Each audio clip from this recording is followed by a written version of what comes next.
बिस्मिल्लाहिर्रहमानिर्रहीम। अस्सलामुअलैकुम।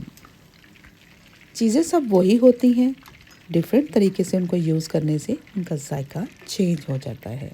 आज मैं आपको सिखा रही हूँ चिकन एंड श्रिम्प वॉन्टन। तो ये रेसिपी ऑथेंटिक नहीं है बिल्कुल। जिस तरीके से बनाई जाती है वो वाला तरीका हम यूज़ नहीं करेंगे, हम अपने तरीके से बनाएंगे और इसको फ्राई करके क्रंची क्रिस्पी मज़ेदार कर लेंगे।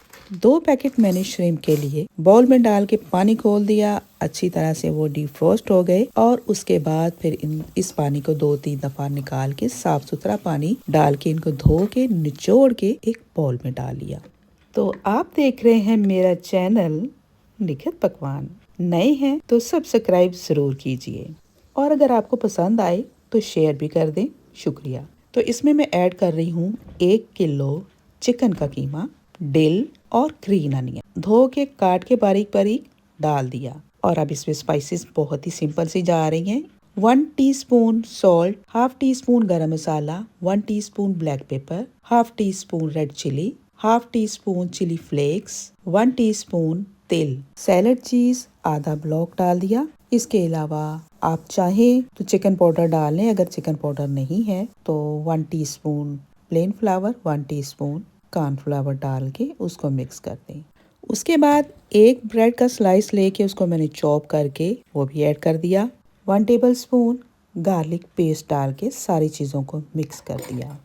रेसिपीज बहुत मेहनत से बनती हैं तो नमक और मिर्च तो परफेक्ट होना चाहिए। 1 चम्मच बैटर का लें, फ्राई पैन में डालें, फ्राई करके उसका नमक टेस्ट कर लें। कोई भी चीज़ कम ज़्यादा है तो उसे एडजस्ट कर लें। एक दिन पहले बना लें या सेम डे आप यूज़ कर लें, इसको मैरिनेशन की ज़रूरत नहीं है। अब स्लरी बनाते हैं, यानी कि ग्लू। आटा लिया, उसको घोल लिया, थोड़ा सा थिक सा करना है, बहुत ज़्यादा पतला नहीं करना। मैं एक बात पे बहुत हैरान हूँ, किसी भी कंट्री की कोई भी वीडियो देख लो, यही सेम समोसा शीट हर जगह पे हैं।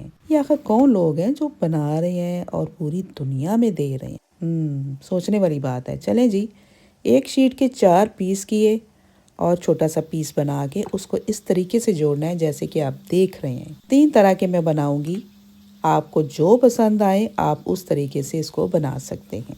अब मैं सास बनी हूँ ना, तो मुझे पता चला है कि सासें जो होती हैं वो कितनी जालिम होती हैं। इसका मतलब ये नहीं कि मैं जुल्म कर रही हूँ, यानी मुझे इतना तरस आता है कि जैसे हम अपने बच्चों के साथ रहते हैं, हमें पता होता है कोई बच्चे बेवकूफ़ हैं, कोई अक्लमंद है, कोई शरारती हैं, कोई चूजी हैं, कुछ खाना नहीं खाते, तो क्या जो बहू आती है वो किसी की बेटी नहीं थी? उसके भी डिफरेंट शौक होंगे, हॉबीज होंगी, जिद करती होगी, कुछ अच्छा नहीं लगता होगा। आप क्यों नहीं उसका ख्याल रखते उस तरह जिस तरह आप अपनी बेटियों का रखते हैं? तो ये 2 जो मैंने बनाए हैं ये गिरा वाले हैं, ठीक है, गिरा बना दी।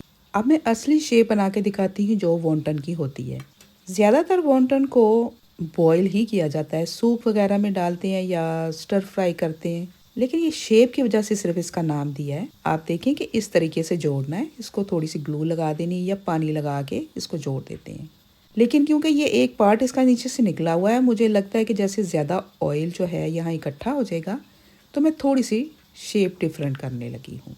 ठीक है, ये असली शेप है वॉन्टन की। चलिए जी, इसको साइड पे रखा। तो मैं बना रही हूँ इसी तरीके से, बस नीचे वाला जो पार्ट है ना उसको मैं ग्लू लगा के जोड़ दूंगी और दोनों साइडों से दबा के इसको ये वाली शेप दे दी। ठीक है, इस तरह का बनाएंगे। और अब मैं एक और सिखा रही हूँ, ऑक्टोपस शेप का बनाएंगे। अगर आपको वो इजी लगता है तो वो बना लें आप सारे। ये जो पार्ट इसके निकले हुए हैं ना बाहर, ये बहुत ही क्रिस्पी क्रंची होंगे और जिस जगह पे हमारा बैटर है वो थोड़ा सा सॉफ्ट होगा। तो ये एक गठरी सी बना ली है। ये शेप भी अच्छी थी, खाने में बहुत आसान थी। ये चाइनीज 2 स्टिक पकड़ के बड़े आराम से डिप में डाले और पूरे खा लिए। प्रेजेंटेशन बहुत अच्छी लगेगी, दिल खुश हो जाएगा सबका, एक अनोखी सी चीज़ नज़र आएगी सबको। जो बना लिए हैं उनको करते हैं फ्राई, क्योंकि रोज़ा खुलने वाला है। बाकी का काम मैंने दूसरे दिन कंप्लीट किया था। अल्लाह ताला ने मेरे बहू और बेटे को बहुत ही खूबसूरत एक बेटी से नवाजा है। जो बहू मेरी गोरी है। जब बेटी पैदा हुई तो मैंने कोशिश की कि उनका ज़्यादा से ज़्यादा साथ दूँ यहाँ पर बिल्कुल डिफरेंट है हमारे कल्चर से, लेकिन इसका हरगिज़ ये मतलब नहीं है कि उनको ज़रूरत नहीं है। उनको भी उसी तरह ज़रूरत है जैसे पाकिस्तानी गर्ल्स को होती है। लें जी, मेरे मॉन्टन हो गए हैं रेडी। क्रंच चेक करें ज़रा इनका। बच्चा पैदा होता है, माँ खुद भी अपना ख्याल नहीं रखती और ना ही उसका कोई और ख्याल रखता है। हमारी माएँ हमारे साथ रहती हैं, छिला पूरा हमारा करवाती हैं, मालशे करती हैं, पांडे बना बना के देती देसी घी में। लेकिन यहाँ बिल्कुल डिफरेंट है।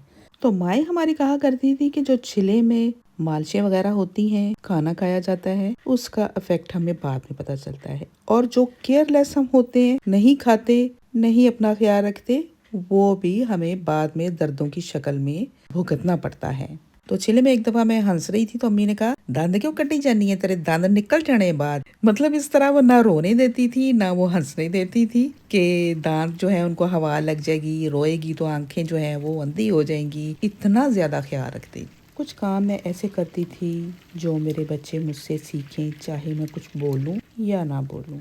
इसी तरह मैंने अपनी बहू को अपनी बेटी की तरह ट्रीट किया।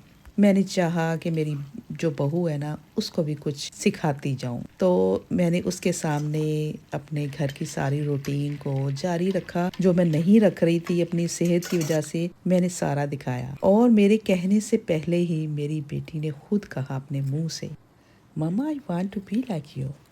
आई have received the reward of my hard work. अल्हम्दुलिल्लाह। मेरे लिए सबसे अजीज वो बहू है जो मेरे बेटे को प्यार करती है। दिल बड़ा करें, अपनी बहू को बेटी समझें। अल्लाह हाफिज।